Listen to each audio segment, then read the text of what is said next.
Welcome back to another episode of Harmonious at Lunch, the show that fuels your business success. I'm Brandon Gano, your host and guide through the world of harmonious business growth. Today, we're unlocking powerful strategies with industry experts to help your business thrive. If you're a business owner, entrepreneur, or executive, you are in the right place. Join me and our incredible guests today on the journey to clarity, growth, and success. It is time to revolutionize your approach to business. Let's dive in with another episode of Harmonious at Lunch. Welcome back into some more bite-sized business advice. In today's episode, I got a good one for you. I have an amazing guest who I happen to personally know, which is rare for this show if you're a longtime listener. But Steve Jefferys, we're going to talk about the challenges new leaders face in stepping into leadership roles. Maybe you found yourself there in the past. But let's dive in. Steve, welcome to the show. Thanks for being here. Thanks very much, Brandon. It's a pleasure to be here. So your company, you're the founder of Your Shift, which I think is a really cool name for a company, which is, I guess, what we're talking about today, right? Shifting into that leadership role. Where does this focus come from for you? Absolutely. Well, for me, it comes from personal experience. So I was in the advertising industry for a long time, and I loved it. It was a great industry to be in. Met my wife there for a start, and also learned a hell of a lot of stuff. And I think certainly in the role that I was in, I was very much, I had to be good enough at quite a lot of things. Now, that's not to mean I didn't have a particular specialism, but the type of role I was in. And that served me really, really well as I went through my career, until I got to a leadership position where certain things needed to be sharpened up a little bit more. And I think that's really where the genesis of what eventually became my new career, my second career, if you like, came about, which was looking back on when I went into a leadership position for the first time. All of a sudden, everything went out the window. You know, the classic, what got you here won't get you there. And moving from, control to influence, as I like to talk about it now, was a massive step to take. And that can cut across many different industries in many different ways. And obviously, I can only speak from my personal experience. But in founding my own coaching business, I wanted it to be something which was simple and practical. There's lots and lots of coaches out there in the world, all doing great work. I wanted mine to be true to my own values and true to my own experience. Not that I'd necessarily use that and bring that to bear within conversations, but something which was clear, straightforward, simple, action-focused, quite punchy, and short-term in focus as well. Not short-term in terms of the impacts that my clients have, but short-term in that clients almost hothouse where they're at to help them kind of understand where their different strengths, areas of growth and development are, and then work with me to be able to bring those to life in a way that's right for them. Long intro there, but hopefully that summarizes it well. No, it's great. And I think that story's interesting, right? We end up teaching what we've been through to some degree in our lives. And I definitely see that in your journey. But I'm curious, because this happens to a lot of people when you say going from control to influence. I love that, by the way. But you have full ownership of what you do, how you do it, well, to some degree within a company. And then boom, you're in charge of people. And the tendency for a lot of people is to micromanage, which is obviously very poor leadership.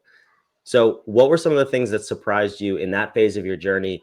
And maybe do those same things show up with some of your clients too, about how difficult that transition really is? Absolutely. Yeah. I mean, I'm often quite surprised when, clients bring things to the table, and I kind of think, well, I've been there, I've done that, I've experienced that. And I oddly get quite reassured by the fact that I wasn't just, the outlier there. And it's interesting that you mentioned there, Brandon, about micromanaging. And I was absolutely guilty of that. When I first went into a leadership position, I kind of treated it just like everything else. And I thought, well, it worked before, it'll work again.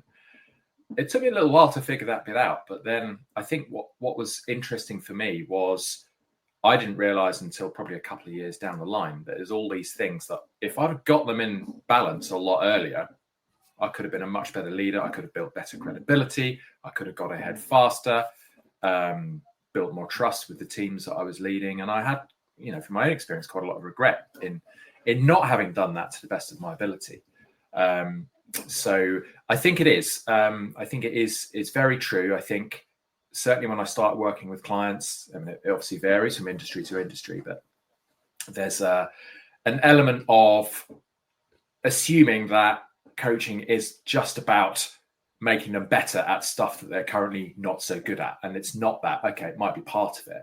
I think a lot of it, and often where I start my own coaching conversations with people, is to understand what their strengths are and how they can maximize those, because that's going to give you the platform to do your best work. I talk quite a lot about raising the floor and raising the ceiling. Raising the floor being maximizing the impact of the strength that you've got, and then further to that, raising the ceiling, which is what are those kind of headroom opportunities really, where you know what, these are the things that you might need to do more of that maybe either don't come naturally to you or you haven't necessarily developed muscle memory in doing them in the past to be able to achieve. So there's kind of two different levels to it. And I think certainly starting it with an exploration of what people's strengths are is a really powerful way into it, because they think, well, actually, I've already got a whole load of really good stuff. It might have worked in a really good way in the past, but how can I amplify that and do that in a different way, in a way that's right for both my personality and the organization I'm part of? And it's quite interesting and rewarding actually to see clients' eyes light up when you think, well, actually, there's some really strong stuff you've already got there to work with. And then it's about building on top of that afterwards.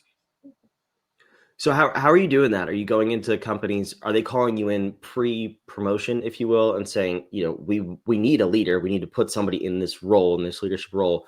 Help us identify who these people are. How do you go through that process with clients? It's less that. I'd say it's more, and it can happen in two ways. So I think number one, probably most of my clients are in those roles already. And the sweet spot really is when they've just gone into those roles and where their energy is at its highest. They're still high on the joy of having got that promotion, going into that position. That classic first 90 days piece where you are never more invested in the role that you've got than when you first start it. And that's a really nice container of energy to work with, because you've got that permission to maybe make a few mistakes because you're new to it, right? And things can happen and knock off course, and you kind of feel like you've got that degree of flexibility to be able to work. So I think that's probably the main one. The other one is in the lead up to it. Now this isn't as prominent as the previous example, but it's where people are on the pathway to a more senior position, and more forward-thinking leaders and directors of businesses will get me in to help them to prepare for that pathway. Not necessarily because they're not ready for it. They are ready for it, but it's opening their eyes to, right, okay, what does this new role mean? How does it differ from what I currently do? What may I need to bring to the party now and prepare myself so when that promotion does come, be it in 3 months, 6 months, a year's time or whatever, that I can hit the ground running when I'm there. Now you can get success on both angles of that, but I work with clients in those two camps.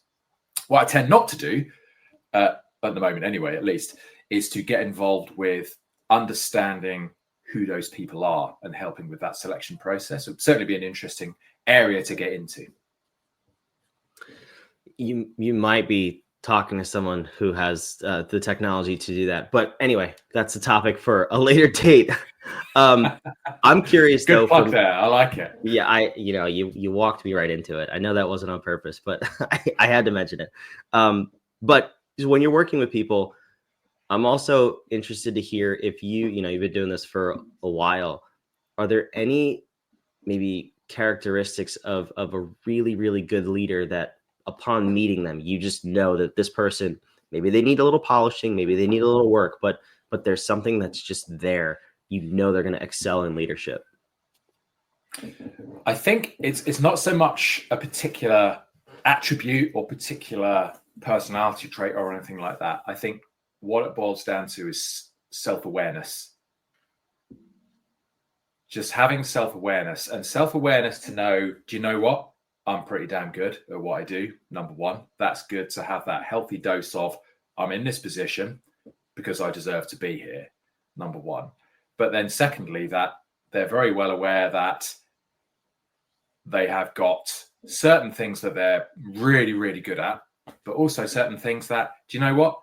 I'm rubbish at that. Either because they know from, I don't know, personality or behavioral profiling in the past that they're not so good at something, or they've been told they're not good at something, or they're just really aware and think, well, do you know what? That is not my bag. And if someone's going to do that, better for it to be person A or person B because they love that. For example, it may well be, someone said, you know what, I am rubbish at looking at detail. And rather than just slogging through and trying to understand a very detailed document, they get someone else to do it, surface up the headlines, and then they can kind of work with the top line piece as one kind of example. And I think that self-awareness is really critical because it allows people to go into a coaching conversation with a very open mind, but also, and this is quite important, a high degree of security. A number of people that come through for understandable reasons are feeling either like they're being tested or that this is an examination of their credentials for that role. And if they don't match up to it, then they might not be suitable for it.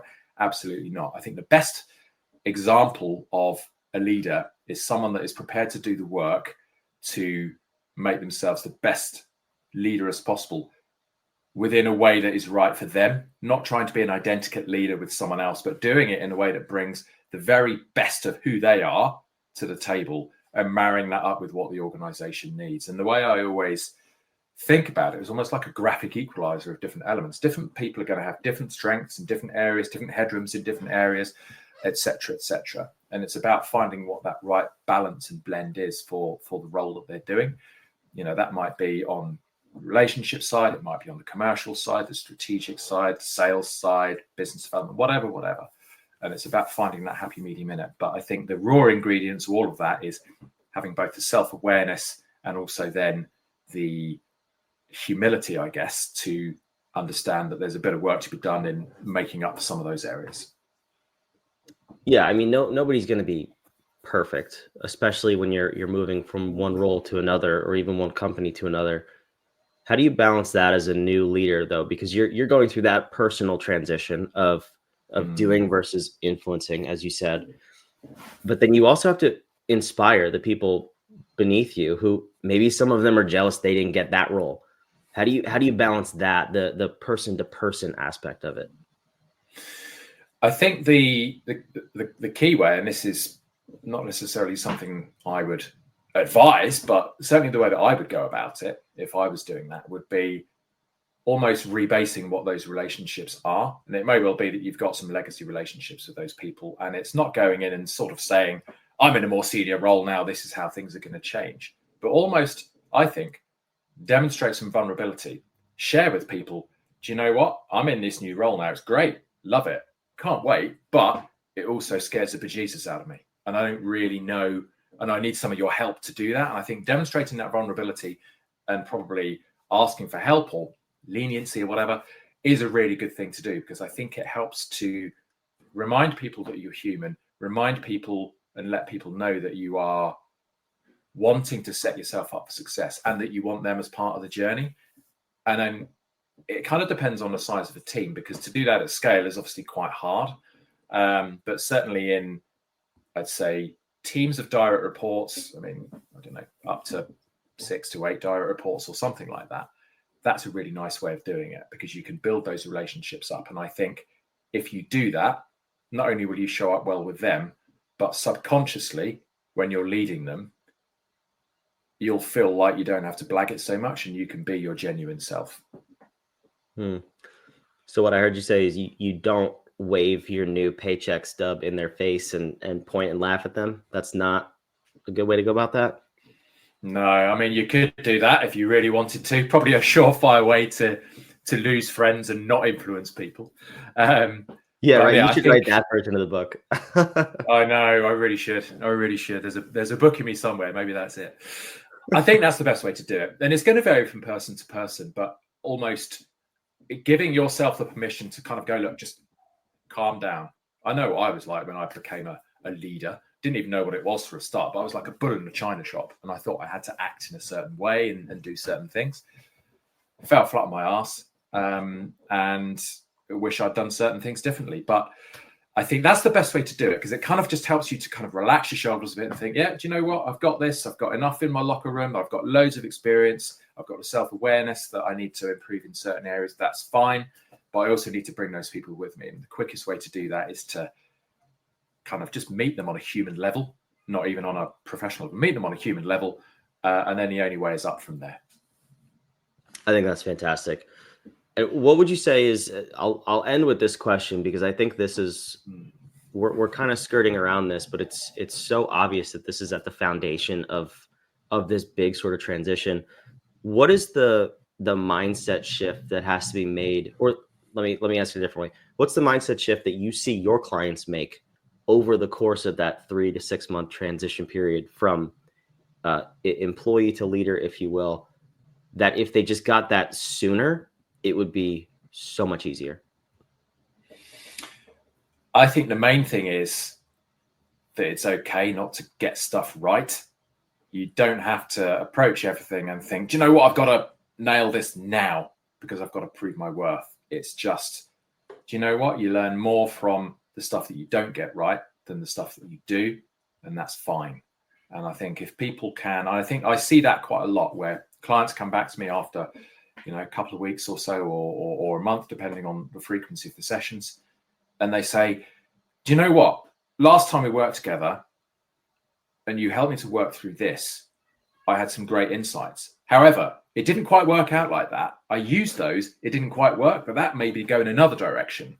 And seeing that growth happen is really great, because while it's not a direct link back to my coaching, and it doesn't need to be either, it enables them to use that as fuel to be able to do that. And I think knowing, do you know what? There's flexibility in the way that you can come to the right path, and it doesn't necessarily need to be the one that's been preordained. That's really, really good. And I think that comes from good self-confidence. And it comes from, the ability just to throw yourself into something and know that fundamentally you'll be okay, whichever side the coin falls. I love it. That's great advice. Everything you said is really, really insightful for whether it's entrepreneurs who need to put people in leadership roles, you have a growing company, or if you yourself find yourself on this path or you desire to be a leader. I think all of this is just gold. So thank you, Steve. So where can the people listening, if they're on that path where they know they need to be there as their company, who are the companies that you just love working with, industries, company types, whatever it may be, and then where can people reach out? Yeah, sure. Well, I work with companies of all different shapes and sizes. Professional services businesses are a hot topic at the moment. Proposition resonates really well with them. Lots of law firms, lots of accounting firms I work with at the moment. That's both in the UK, where I live, and also in the US. And you can find me at makeyourshift.co.uk. If you couldn't tell, Steve is not from here. He is from the UK. So make sure you get that distinction in the URL. You know what, Steve? It was your lighting. I think that's what gave it away behind you. You can just tell by the room. Often is. I love it. Well, Steve, thank you so much for being here. This was great. No worries, Brandon. Catch you soon. For those of you watching and listening, all the links, all the ways to contact Steve down below in the show notes and description. And make sure you subscribe. We love putting these episodes out every single day of the week to help you build a more harmonious business and life. We'll see you on tomorrow's episode of Harmonious at Lunch.